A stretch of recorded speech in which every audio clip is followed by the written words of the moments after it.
आपण चर्चा करत होतो शेतीविषयी. तर जेव्हा आता आमचा अनुभव सांगतो की जेव्हा आम्ही ही जमीन घेतली तर ही जमीन होती चोपन. चोपन जमिनीचं काय आहे की त्याच्यात आपण फक्त ऊस लावू शकतो, दुसरं प्रॉडक्ट येत नाही. आम्ही बराच प्रयत्न केला, नाही होत.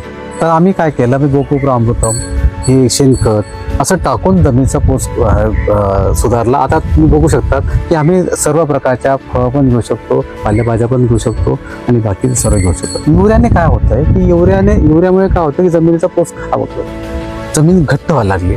युरिया टाकला, गांडूळ मेले.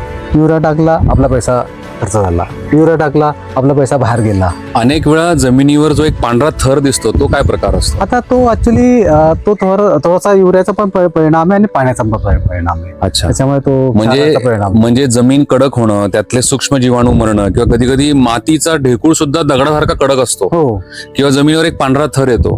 दिस इज अ साईन की आपली जमीन नापिकतेकडे चालली आहे. करेक्ट. आता मध्ये IECRचा मी एक लेख वाचला होता ज्याच्यामध्ये त्यांनी असं सांगितलं होतं की जमिनीचा कार्बन मिनिमम 1 to 2च्या रेंज मध्ये पाहिजे. तर त्याविषयी काय सांगाल? आता कसं कार्बन कमी झाला तर तुम्ही ती जमीन तर म्हणजे त्याची क्षमता समजून घ्या. डेड सॉइल की जेव्हा गाय तुमच्याकडे असेल, तुमच्याकडे खत तुमच्याकडे असेल, गोमूत्र तुमच्याकडे असेल, गोमूत्र असेल, तर तुमचा जमिनीचा पोत नक्कीच होणार. पण याला किती वेळ लागतो? आता साधारण तुम्हाला म्हणजे तसं बघायला गेलं की तुम्ही जर थोडासा चांगला योग्यरीत्या तयार केला तर आमच्या अनुभवानुसार 6 ते 8 महिन्यात थोडासा तुम्ही लाईनीला लागू शकता.